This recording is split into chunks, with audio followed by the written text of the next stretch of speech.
Bismillahirrahmanirrahim. Assalamualaikum warahmatullahi wabarakatuh. Alhamdulillahirabbil alamin, nahmaduhu wa nasta'inuhu wa nastaghfiruh wa na'udzu billahi min shururi anfusina wa min sayyiati a'malina. May yahdihillahu fala mudilla lahu wa may yudlil fala hadiya lahu. Allahumma shalli ala sayyidina Muhammad wa ala ahlihi wa mawalah. Amma ba'du. Subhanaka la ilma lana illa ma 'allamtana innaka antal alimul hakim. Yang kami muliakan segenap jamaah salat subuh Masjid Agung Bangkalan. Alhamdulillah, dan ya alhamdulillahnya agak sedih karena kita sekarang tiba-tiba atau tidak kerasa sudah di penghujung akhir Ramadan. Blue Lakornya gimana? Sepertinya masih kemarin kita bertemu Ramadan, tiba-tiba sudah di akhir. Semoga aktivitas kita, ibadah kita mulai awal Ramadan sampai sekarang ini maksimal ya, dan sampai akhir. Semoga kita disampaikan pada penghujung Ramadan, dan semoga kita juga disampaikan kepada Ramadan yang akan datang. Karena Ramadan ini luar biasa. Dari berbagai aspek barokahnya luar biasa, efeknya luar biasa. Aspek ibadah sudah jelas, yang biasanya ngajinya hanya sekedarnya, di Ramadan alhamdulillah dengan suasana yang begitu religius, kita semangat melihat orang lain banyak mengaji, kita juga tergerak untuk mengaji. Musala-musala yang biasanya ada beberapa mungkin ya, walaupun tidak semua, yang bunyinya hanya waktu-waktu tertentu.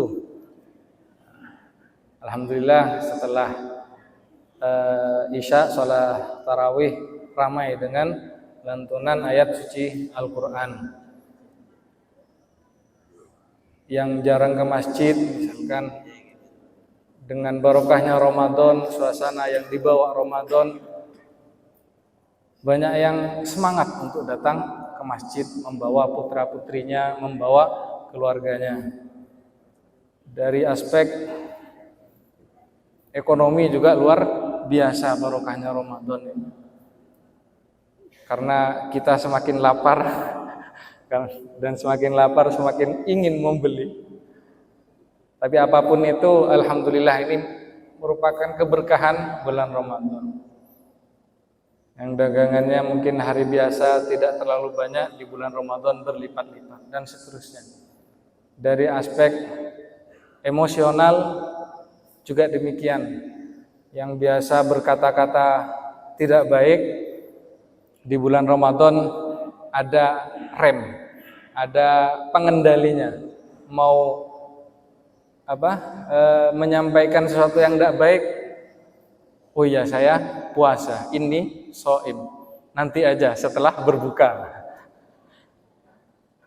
Yang biasa emosi ketika melihat sesuatu, alhamdulillah dengan puasa, dengan benteng yang dimiliki kita karena berpuasa, mau emosi tidak jadi. Nah itulah barokah Ramadan. Segi ibadah iya, segi sosial juga demikian.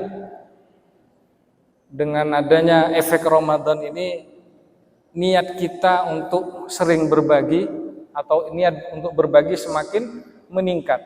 Luar biasa. Karena saya yakin orang yang berbagi di bulan Ramadan berangkat dari niat, berangkat dari keyakinan bahwa apa yang dilakukan di bulan Ramadan dalam hal kebaikan akan dilipat gandakan oleh Allah.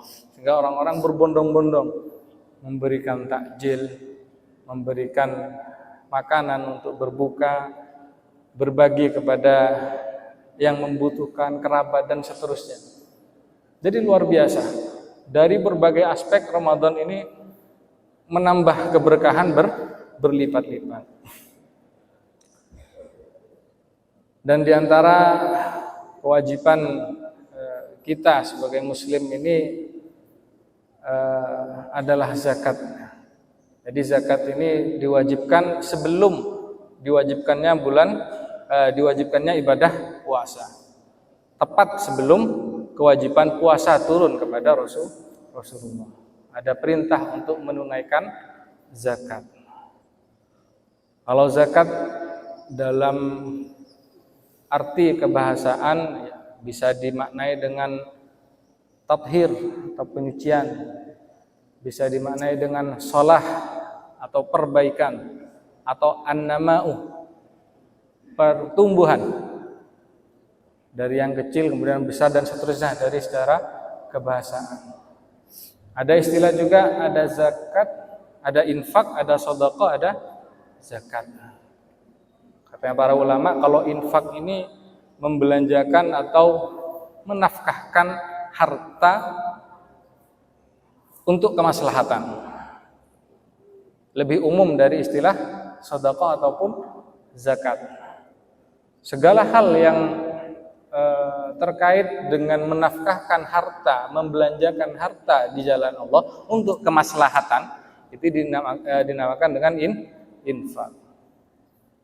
Lebih spesifik lagi, ada sedekah, diadopsi ke bahasa Indonesia menjadi sedekah.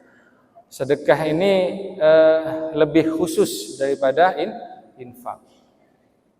Sedekah ada yang wajib, ada yang tatawwu ataupun sunnah. Sedekah yang tatawwu ini, sedekah yang wajib ini yang dinamakan dengan zakat. Yang tatawwu ini ya selain zakat seperti itu. Kalau yang zakat ini tata caranya diatur sedemikian rupa, entah pelaksanaannya, entah yang menerimanya, ataupun kadarnya, seberapa besar yang harus disedekahkan atau dizakatkan. Sementara yang tatawwu ini karena sunnah ya, jadi tidak ditentukan kepada siapa kita bersedekah tatawwu atau sunnah ini. Sedangkan zakat, kalau tadi infak, sedekah, kemudian zakat, nah ini yang dimaksud ini adalah kewajiban mengeluarkan harta dengan kadar yang ditentukan, dengan waktu yang ditentukan, dengan penerima yang sudah ditentukan. Kita kenal dengan al-asnaf ats-tsamaniyah, innamas shadaqatu lil fuqara'i wal masakin, dan seterusnya. Jadi tidak sah zakat kecuali ke-8 golongan yang sudah ditetapkan dalam Al-Qur'an itu. Hadirin jemaah salat subuh yang dimuliakan Allah.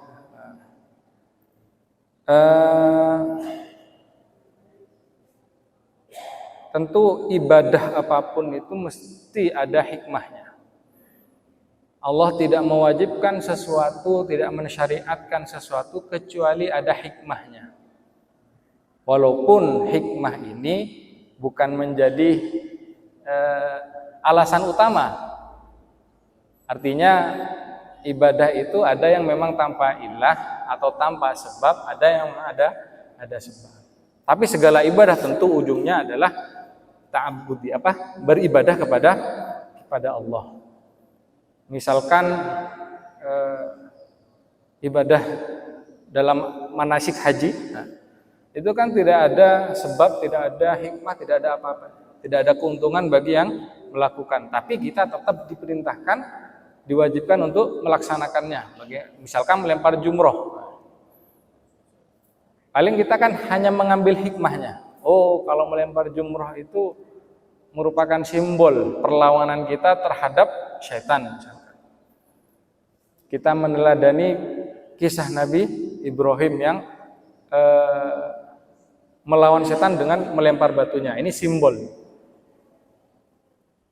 Kita tidak bisa memaknai harfiah dalam agama, tidak bisa. Ada sebagian yang bisa, tapi banyak juga yang tidak bisa dimaknai secara harfiah. Kalau dimaknai secara harfiah, secara letterlek kata orang dulu ya, melawan setan dengan melempar batu, bade makin bade saya aganggu langsung nyontal bi ibadah. Demikian juga dalam nas-nas yang lain, misalkan Rasulullah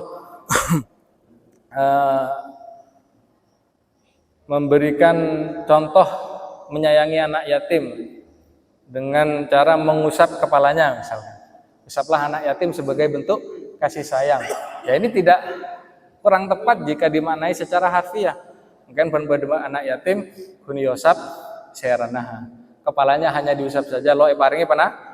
Nah, ini kan yang dimaksud bukan gerakan fisiknya, tapi memberikan sesuatu yang bermanfaat untuk anak yatim sehingga bermanfaat sehingga terbantu oleh pemberian kita. Jadi memang ada beberapa beberapa teks-teks agama yang kita harus memaknai secara simbolik. Puasa, kalau kita hanya maknai dengan menahan lapar, ya ini kurang tepat juga, walaupun ya tidak salah sepenuhnya. Karena kenapa nggak puasa? Agar kita bisa menahan hawa nafsu, menahan lapar, sehingga kita bisa merasakan apa yang dirasakan oleh orang yang berkekurangan misalnya. Nah ini memang salah satu hikmahnya, tapi tidak sepenuhnya betul. Kalau ditanya balik lah, memang puasa hanya untuk orang yang kaya? Tidak. Puasa terhadap siapapun, kewajiban terhadap siapapun, selama tidak ada udzur untuk melaksanakannya. Baik yang kaya, miskin harus puasa. Nah, kalau dibalik nanti lah, ini yang miskin kan sudah lapar, kok suruh menahan lapar lagi. Nah, sehingga hikmah ini ya kita gunakan untuk menambah semangat kita dalam beribadah, tapi bukan merupakan alasan utama diwajibkannya ibadah. Alasan utama tentu karena perintah itu berasal dari Allah. Jadi kita melaksanakan ibadah yang pertama harus diletakkan itu adalah kesadaran bahwa ibadah yang kita lakukan merupakan perintah Allah, perintah Rasulullah. Hikmah kemudian ditaruh di kedua. Hikmah ditaruh kedua. Kalau hikmahnya di awal, nah ini kurang tepat. Karena ya seperti itu tadi nanti. Kalau hikmah tidak ada, jangan-jangan kita tidak akan melakukan ibadah tersebut. Maka sekali lagi yang pertama harus ditaruh di depan ketika melakukan ibadah adalah keyakinan, kesadaran bahwa ibadah yang kita lakukan ini adalah kewajiban dari Allah Subhanahu wa taala. Hadirin jamaah subuh rahimakumullah. Makna zakat sebagai yang mensucikan, ini sebagaimana tadi yang dibaca ketika sholat tadi, apa tadi ayatnya? Wa ma man bakhila wastaghna wa kadzdzaba bil husna fasanuyassiruhu lil usra wa may yun'anhu madu idza taraddah qad aflaha man tazakka wa dzakara asma rabbih fa shalla dan seterusnya. Itu kalau di surat Al-Lail, faman a'ta wattaqa wa saddaqa bil husna, barang siapa yang memberi wattaqa kemudian bertakwa, wa saddaqa bil husna dan membenarkan al-husna. Al-husna ini ada yang memaknai dengan surga. Jadi dalam menafsirkan Al-Quran itu tidak bisa satu, dan kita tidak cukup dengan terjemah. Wa saddaqa bil husna dimaknai dengan membenarkan surga. Ada yang menafsirkan dengan wa saddaqa bil husna ini dengan berinfak secara baik. Al-husna itu kan juga baik. Fasanuyassiruhu lil yusra, maka kami akan mudahkan baginya berbagai kemudahan. Jalan untuk kemudahan. Wa ma man bakhila wastaghna wa kadzdzaba bil husna, barang siapa yang bakhil wastaghna dan merasa tidak butuh kepada Allah, wastaghna, maka Allah itu disifati dengan al-ghani, yang maha kaya, yang maha tidak butuh. Sehingga dalam tradisi ulama tidak ada yang kaya selain Allah.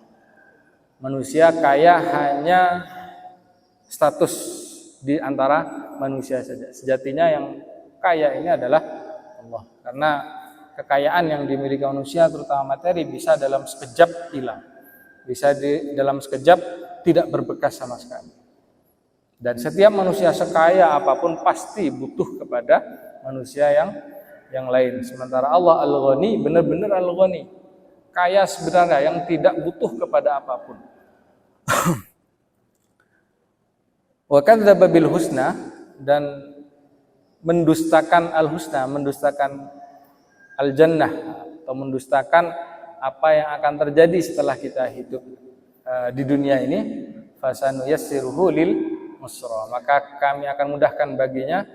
Al-usra ditafsiri dengan, kalau secara harfiah kesulitan, tapi ditafsirkan dengan anna, akan kami mudahkan jalannya ke neraka. Sehingga para ulama memahami zakat ini dengan berinfak, menafkahkan hartanya di jalan Allah dengan keyakinan at-taqwa tadi. Nah, kemudian jemaah Jumat rahimakumullah, hikmah, salah satu hikmah atau beberapa hikmah dari zakat, diwajibkannya zakat ini, kata Imam Ghazali, ada 3. Pertama, bahwa zakat ini merupakan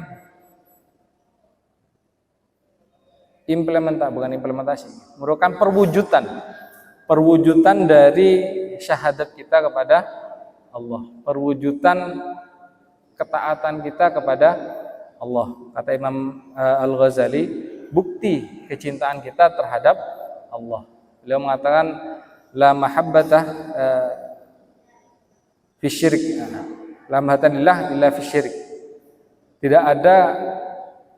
Tidak dinamai kecintaan ketika di dalamnya ada kesyirikan atau menduakan.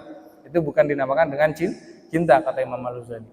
Cinta itu menomorsatukan, bukan menduakan. Dan membuktikan cinta kita kepada Allah adalah dengan mentaati perintahnya. Innallaha ashtara minal mu'minina anfusahum wa amwalahum bi anna lahumul jannah. Sungguhnya Allah membeli orang-orang mukmin, anfusahum, jiwa-jiwa mereka, wa amwalahum, dan harta benda mereka, bi anna lahumul jannah, dengan surga. Karena 2 hal yang paling dicintai orang ini atau manusia ini adalah, pertama anfusahum, jelas dirinya sendiri. Kemudian harta. Kata para ulama, anfusahum dalam ayat ini berupa jihad. Artinya Allah akan menukar pengorbanan kita, pengorbanan jiwa kita dengan surga. Kalau di masa Rasulullah, jihad mungkin bisa dimaknai dengan fisik atau beberapa abad yang lalu. Tapi kalau sekarang jihad kurang tepat jika dimaknai dengan perang secara fisik. Artinya misalkan di Indonesia, kita ini di Darussalam, bukan Darul Harbi, bukan negara yang yang menuntut kita untuk melakukan perlawanan terhadap orang-orang yang menganiaya. Kita ini Darussalam. Meskipun ada orang-orang non-muslim tapi hidup bertetangga dengan kita, hidup secara rukun dengan kita. Maka jihad sekarang ini lebih dimaknai bagaimana kita mengerahkan daya dan upaya kita dalam mensyiarkan, dalam mendakwahkan agama Islam. Artinya tantangan jihad di setiap zaman itu berbeda. Pada zaman ketika perang masih lumrah, maka jihadnya memang perang. Dan di setiap negara atau di setiap wilayah ya seperti itu jihadnya. Tapi sekarang konteksnya kita berjihad ini, tantangan jihad kita adalah ya misalkan perkembangan ilmu pengetahuan, perkembangan teknologi, budaya yang masuk kepada kita. Kita harus berjihad di sana. Jadi sebenarnya jihadnya ini lebih berat daripada jihad fisik. Kalau jihad fisik itu ya musuhnya kelihatan, lawannya kelihatan. sehingga kita bisa mengukur seberapa besar kekuatannya dan seterusnya. Kalau jihad yang sekarang ini, misalkan ghazwul fikri, jihad dalam intelektual atau akal atau pemikiran, ini tidak kelihatan musuhnya. Dan yang namanya pemikiran ini tidak bisa dibunuh hanya dengan membunuh fisiknya, harus dilawan dengan pemikiran juga. Nah, kemudian yang kecintaan yang kedua adalah amwalahum, harta mereka. Nah, inilah kata Imam Al-Ghazali, Allah ingin membuktikan kecintaan kita sebagai hamba ini melalui dua hal ini.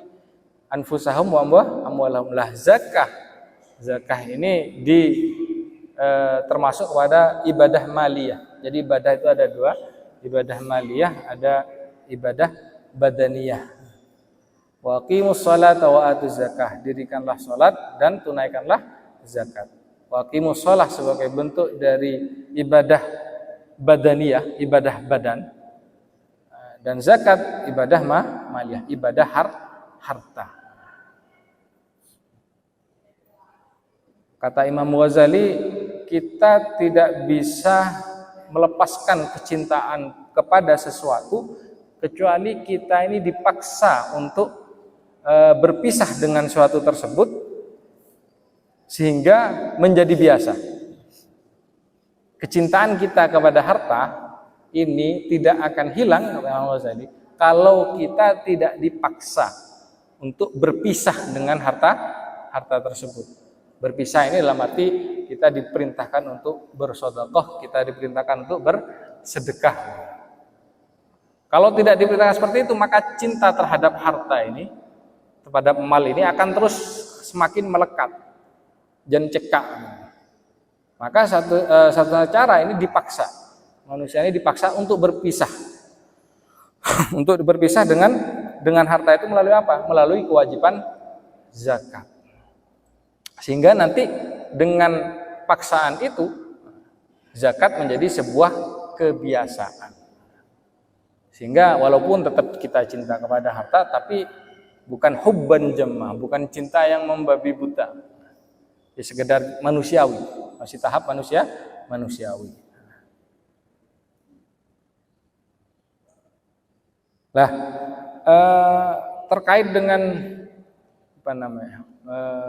para sahabat yang melaksanakan perintah zakat atau perintah untuk bersedekah ini, baik yang wajib ataupun yang tatawwu, ini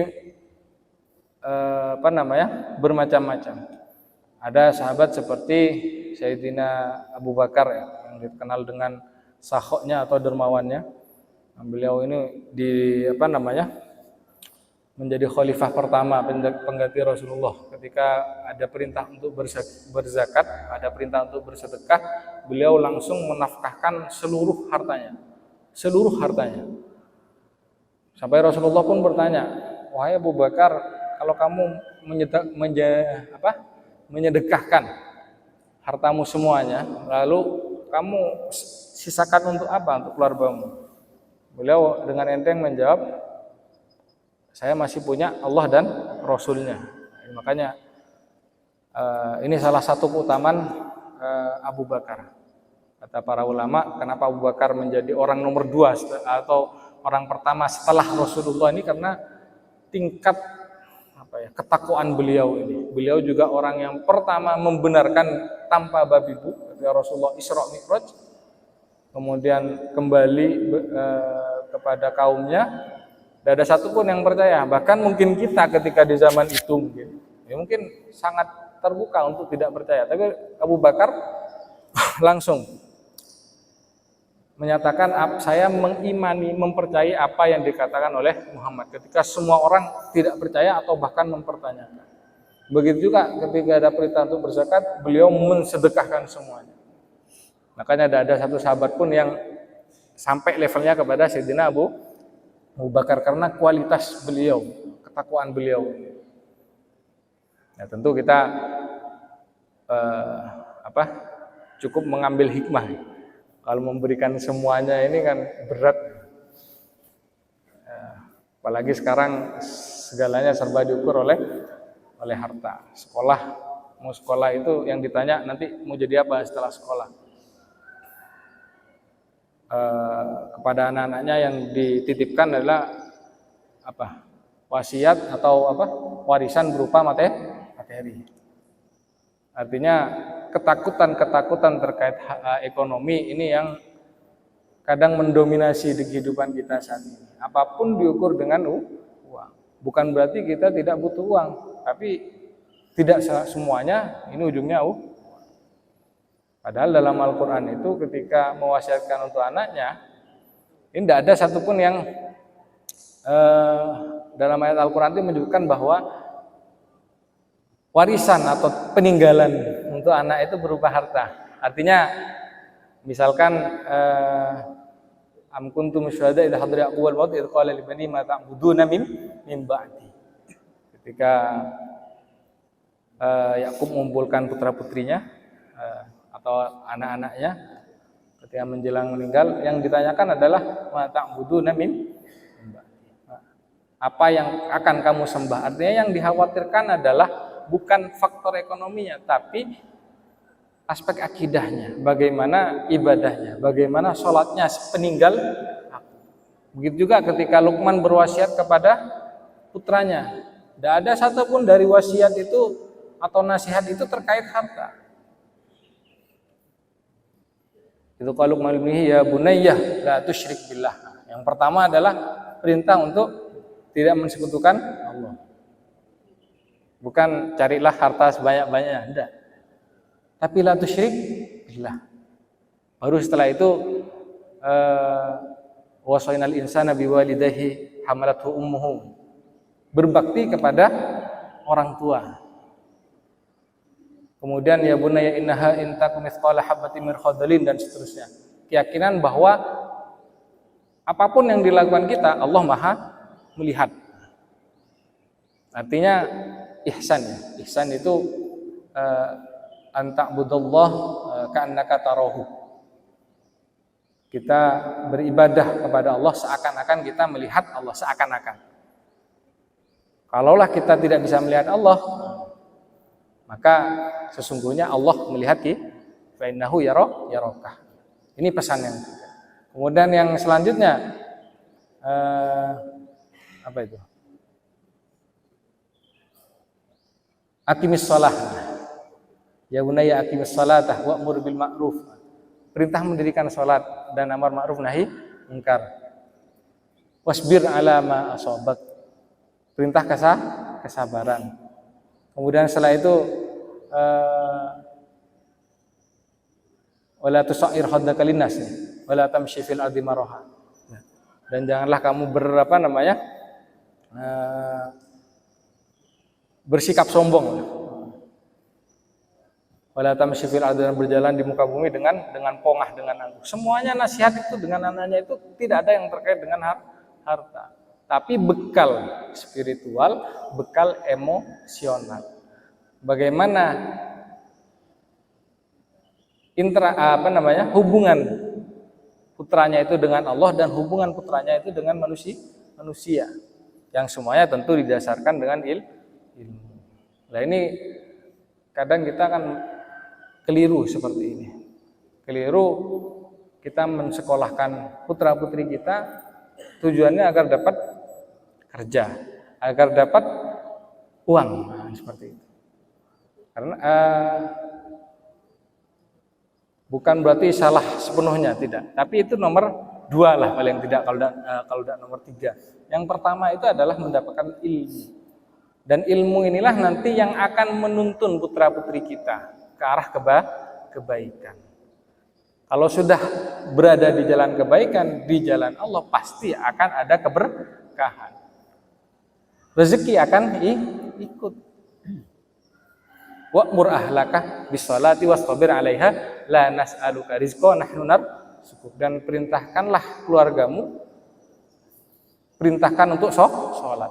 Wastabir 'alaiha, dan bersabarlah untuk melakukan perintah sholat itu. Nah, Allah menuliskan la nas'aluka rizqan.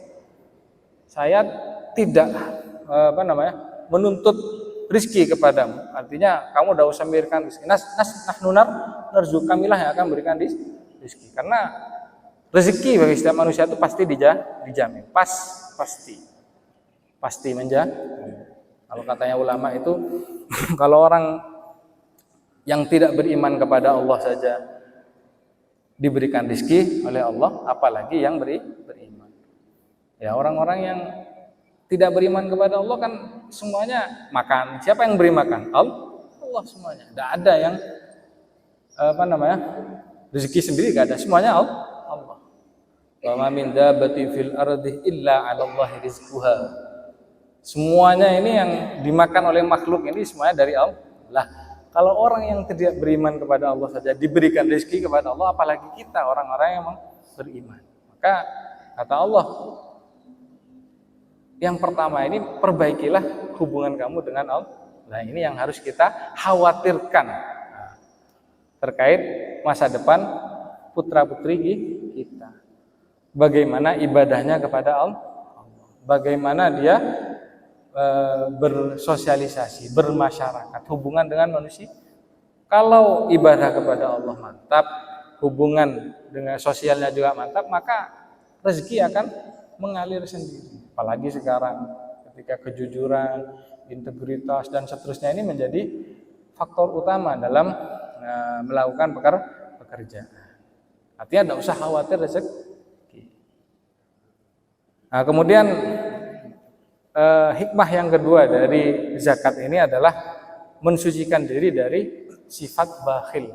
Kata Imam Ghazali, kalau yang pertama itu bukti kecintaan kita kepada Allah, yang kedua ini adalah hikmahnya adalah salah satu rahasia zakat ini adalah mensucikan diri dari sifat bakhil. Beliau menyebutkan hadis, qala Rasulullah SAW, salat muhlikat syuhun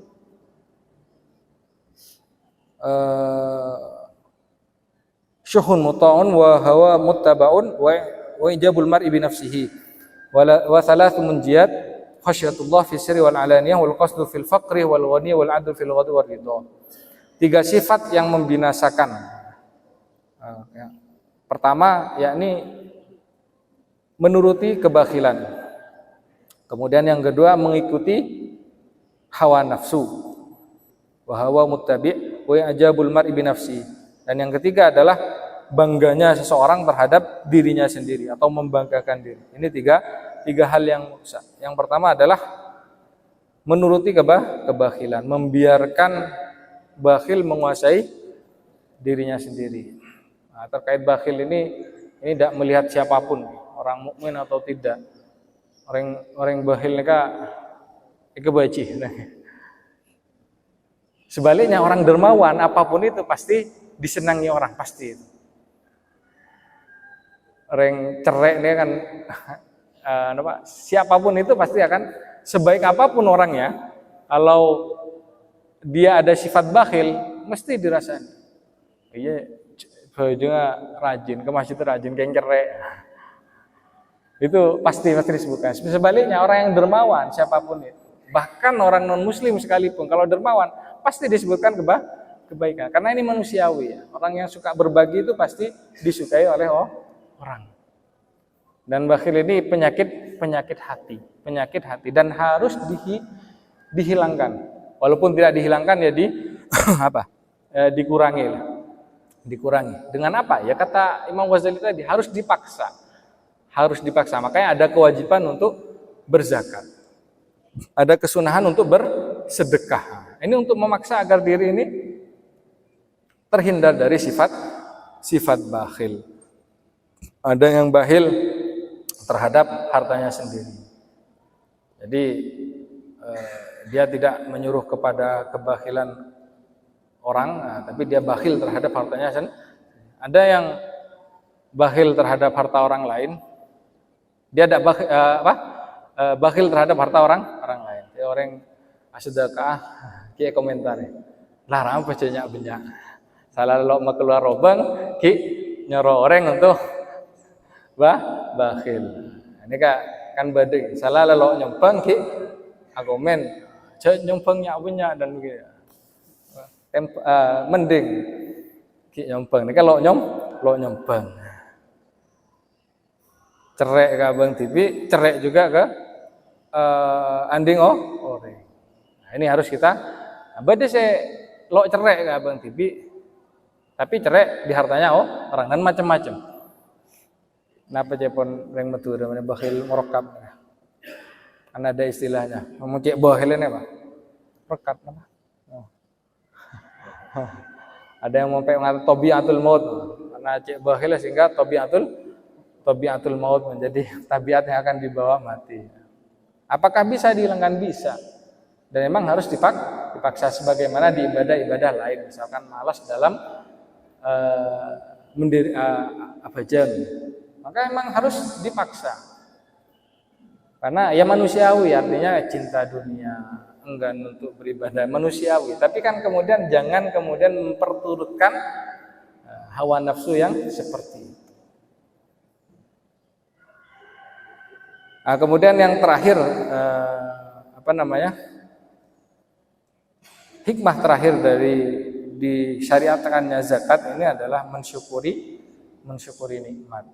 Karena kata Imam Ghazali, nikmat itu ada dua. Ada nikmat badan, ada nikmat berupa harta. Setiap nikmat itu harus disyukuri. Kalau kita memiliki nikmat badaniyah, maka misalkan salah satu syukurnya adalah sholat. Ini masuk kepada ibadah badaniyah. Kita ngaji, ini ibadah badaniyah. Kita bisa diberikan kesehatan, masih diberikan kesegaran, bugar. Maka salah satu bentuk mensyukuri nikmat ini adalah ya sholat yang ngaji. Nah, kalau ibadah kita ini didasari dengan rasa syukur, akan luar biasa dampaknya daripada hanya ya ibadah ya pokok oleh perintah pangeran. Tapi kalau kita tambahi niat dalam melaksanakan ibadah itu dengan rasa syukur. Saya tidak hanya sekedar sholat, tapi dibentuk rasa syukur saya kepada Allah karena telah memberikan nikmat kesehatan, nikmat badan, maka akan dilipat gandakan oleh Allah. Begitu juga kita diberikan nikmat harta, kelebihan harta, atau bahkan ya tidak perlu kelebihan.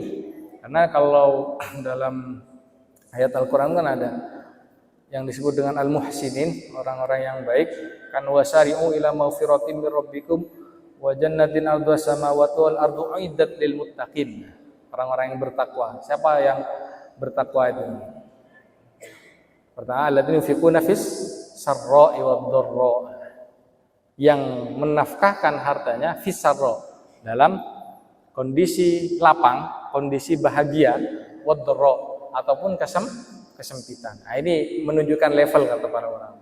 Ada orang yang menafkahkan hartanya kalau punya uang, kelebihan harta, dan sama-sama baik, bukan buruk. Ini kita berbicara hal yang sama-sama baik, cuman yang paling baik. Jadi cerai lo masuk dah ayatnya kayak gitu. Mereka berbicara hal-hal yang baik, cuman kita melihat yang paling baik. Jadi ada orang yang memiliki kelebihan harta kemudian menafkahkan hartanya, ini baik. Tapi yang paling baik katanya fis sarra'i wad dharra. Kedua nobang bersedekah. Lo kedua nobang apa yang bisa disedekahkan dia sedekahkan. Nah, ini masuk ke muttaqin. Jadi bersedekah itu menjadi akhlaknya. Akhlak ini apa yang mencerminkan hati ya, cepon para ulama. Kalau hatinya baik, maka akhlaknya pasti baik. Kalau hatinya buruk, pasti yang tercermin adalah buruk. Dan akhlak itu sesuatu yang keluar begitu saja tanpa melalui proses berpikir. Losa efek care. Artinya apa? Kalau kita misalkan bersedekah tanpa dipikir, maka kita bisa dikatakan memiliki akhlak bersedekah. Tapi kalau kita ketika bersedekah hikar-mikir, ini belum menjadi akhlak kita, tapi tetap baik, tetap baik. Mereka kita berbicara apa? Yang baik-baik. Saya cerai lo masuk. Itu tetap baik. Artinya ketika kita mengeluarkan harta tanpa berpikir, maka itu kita dikatakan berakhlak, memiliki akhlak bersedekah. Fisarra'i wad-dharra. Dalam kondisi apapun kita lo kedua nobon kita sedekahkan dengan tenaga. Lo kuatan tenaga sedekahkan dengan senyuman sedikitnya. Mereka pun kan alhamdulillah Islam ini begitu mudahnya kan Islam. Begitu memudahkan kita. Bahkan yang tidak punya harta sekalipun tetap senyumannya membahagiakan orang lain itu sudah dianggap sedekah pun Rasulullah. Gengki senyum ada orang pas senyum mereka benian. Ini maksudnya ketika bertemu orang menunjukkan wajah yang ramah. Ini kan orang yang senang. Dan ini apa ya? Kadang yang menerapkan ini bukan orang Islam. Malah yang menerapkan ini misalkan hotel atau Indomaret. Kan untuk memikat konsumen ya harus senyum dan seterusnya. Nah, kita ini kan sebenarnya strategi pemasaran, walaupun orang marketing senyum duluan. Lah kita kalau ingin mendakwahkan Islam, ya pakai strategi. Dan memang sudah bukan strategi, ini sudah apa yang sudah diperintahkan oleh Rasulullah. Setidaknya berikan wajah Islam yang ramah. Namun kilo kenapa lo ngeperengotan katina orang saya masuk lo sompek kada. Makanya tidak perlu kita bukan tidak perlu. Kadang yang paling efektif itu menunjukkan wajah ramah. Orang lah ala atoletibi. Sebaliknya sebagus apapun, mohon kemasan awalnya sudah jelek, sudah merengot, ini melarat orang saya masuk belum apa-apa lagi perengoti, lagi kiri. Kenapa orang mau? Siapapun manusianya memulai perengoti pasti lo senang. Pasti tidak senang. Siapapun. Lepas saya rasa pasti lebih senang senyum. Kita ini Nabi orang bine gila mau senyum. Ini kadang bapak ini kadang banyak salah tafsir. Maksudnya senyumnya ramah, tapi sarang orang laki tafsirnya benian. Oh dia berarti engkau genteng deh. Nah, ini kadang saya keliru. Makanya kata ulama itu membina ini terlalu besamah, terlalu ramah dari orang laki. Karena orang laki ini kan pikirannya kadang benian. Benian. Orang bina dianjurkan tidak terlalu ramah kepada orang laki-laki yang bukan muhrimnya. Bukan berarti nyengit ya. Tapi ya jangan memberikan celah kepada laki-laki untuk berpikir yang tidak-tidak. Karena banyak orang laki ini kan kegeeran. Pada orang bina senyum nengadeng lah sangku seneng kah? Bangun kok senyum. Padahal niatnya ramah, tapi pikiran orang laki berbeda. Nah, ini bentuk syukur tadi, bentuk syukur. Jadi zakat ini bentuk syukur dari kita karena sudah diberikan kenikmatan berupa harta. Kalau yang tidak punya harta, dalam Islam dalam fikih itu ada kaidah ma la yudraku kulluhu la yutraku kulluhu. Apa yang tidak bisa dicapai semuanya bukan berarti kita tinggalkan ke semua. Artinya misalkan ada kewajiban zakat sekian, kita tidak punya hartanya, maka bukan berarti kita meninggalkan sepenuhnya.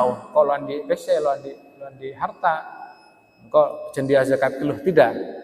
Ma la yudraku kulluhu la yutraku kulluhu. Kalau bisa 100%, belum bolo persen, 50%, hatta ya senyuman itu tadi menyenangkan orang lain. Dan demikian betapa indahnya Islam memberikan kita panduan bagaimana dalam berhubungan dengan manusia. Kalau sholat hablum minallah, kalau zakat hablum minan, dan ini harus berjalan seiring. Sholatnya baik, hubungan dengan manusia baik. Baca Al-Qur'annya jalan, artinya bercakap-cakap dengan Allah, tapi di sisi lain juga harus berkata yang baik terhadap sesama. Jangan sampai baca Al-Qur'an tebona nyenget kau orang nyake kau orang. Naudzubillah tsumma naudzubillah. Ini kalau yebel gitu lagi. Monastari. Demikian yang bisa saya sampaikan. Kurang lebihnya mohon maaf. Saya kembalikan kepada Ustaz Imam.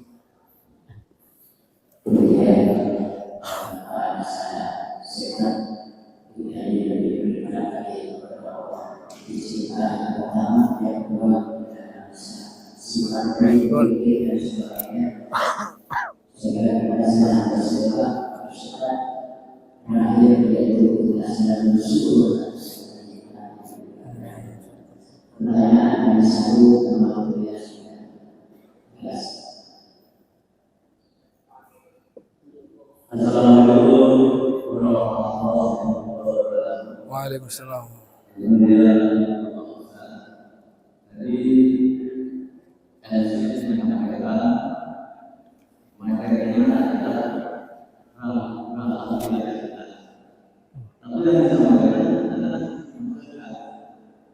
Apa?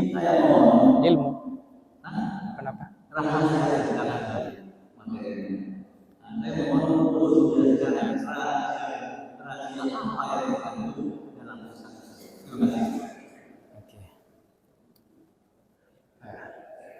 Oke, gila istana penjabaran. Jadi rahasia zakat pertama nikah asal zakah pertama bukti kecintaan kepada Allah. Kedua, kenapa gila zakat itu mensucikan diri dari sifat bakhil. Yang ketiga, bentuk syukur. Telok kadintoh cepon Imam Ghazali dari rahasia zakat ini telok kadintoh. Ini bisa diringkas pertama sekali lagi bukti kecintaan kepada Allah, karena kita tidak bisa membuktikan cinta kepada Allah ketika masih menduakan. Mungkin kita cek senengah hubbul mal, hubban jema misalkan, maka sementara Allah memerintahkan zakat kita tidak melakukan, berarti kita cintanya itu cepondeng coba abang-abang lambe. Itu pertama. Yang kedua, min asrari zakah, dari rahasia zakat ini adalah mensucikan diri dari sifat bakhil. Kalau tadi asrarul zakah yang pertama hubungan dengan Allah, yang kedua ini lebih kepada bagaimana ketika kita tidak ada sifat bakhil, tidak punya sifat bakhil, maka pasti hubungan dengan manusia ini baik. Reng lampe ini mesti kesananya orang kan gitu. Nah, pasti siapapun itu. Jangankan yang Islam, yang non Muslim pun pasti keseneng ya. Tenggi, lenon cenah keng lampe, pasti. Tapi sebaliknya orang bahel, orang nyaman ngaji keng cerai. Kalau aku nok saya, kesannya aku nok. Artinya apa? Dengan sifat dermawan ini, sesuatu yang baik akan semakin baik, sesuatu yang jelek dengan dermawan pasti akan terlihat baik. Kemudian yang ketiga, sebagai bentuk syukur terhadap nikmat badan. Nikmat badan, nikmat mal, nikmat harta. Karena kita ini kan memiliki, kata Mas Wali, ada nikmat badan, ada nikmat harta. Kalau nikmat badan ini syukurnya berupa sholat, baca Al-Quran, puasa dan seterusnya lah. Nikmatul mal ini, nikmat berupa harta ini kita syukuri dengan bersedekah. Sedekah sedekah itu berdasar wajib, berdasar tatawu, berdasar wajib, berdasar sunnah. Berdasar wajib mungkin dengan zakat fitrah seperti makan di akhir bulan puasa atau sebelum sholat Idul Fitri atau sebelum berlalunya hari pertama bulan Syawal. Kalau tatawu, nikah yang lebih bebas. Yang penting mensedekahkan hartanya, memberikan hartanya kepada orang yang membutuhkan ataupun siapapun. Jadi mensedekahkan tidak dibatasi. Nah, ini bentuk syukur. Nah, telok kadinta. Asrarul zakah. Thank you. Ya mungkin tidak yang hikmah yang lain mungkin banyak, tapi setidaknya 3 hal itu yang bisa kita ambil hikmahnya dari kewajiban zakat tadi. Ampun. Kita tutup dengan doa, semoga apa yang disampaikan ini bermanfaat bagi diri saya pribadi ataupun jemaah sekalian. A'udzubillahi minasyaitonir rajim. Bismillahirrahmanirrahim. Allahumma shalli ala sayyidina Muhammad wa ala alihi wa sahbihi wasallam. Allahumma fariqal furqan, munazil Qur'an bil hikmati wal bayan, barikillahumma لنا في شهر رمضان اللهم فارق الفرقان منزل القرآن بالحكمة والبيان بارك اللهم لنا في شهر رمضان اللهم فارق الفرقان منزل القرآن بالحكمة والبيان بارك اللهم لنا في شهر رمضان اللهم اجعل جمعنا هذا جمعا مباركا مرحوما وتفرقنا بعده تفرقا معصوما لا فينا ولا معنا ولا لنا شقيا ولا محروما ربنا آتنا في الدنيا حسنة في الآخرة حسنة وقنا عذاب النار صلى الله على سيدنا محمد وآله وصحبه وسلم والحمد لله رب العالمين تقبل منا بحرمة الفاتحة أعوذ بالله من الشيطان الرجيم بسم الله الرحمن الرحيم الحمد لله رب العالمين الرحمن الرحيم مالك يوم الدين إياك نعبد نستعين اهدنا الصراط المستقيم صراط الذين أنعمت عليهم غير المغضوب عليهم ولا الضالين آمين. Demikian kurang lebihnya mohon maaf. Wallahu fiqh al-aqwam. Assalamualaikum warahmatullahi wabarakatuh.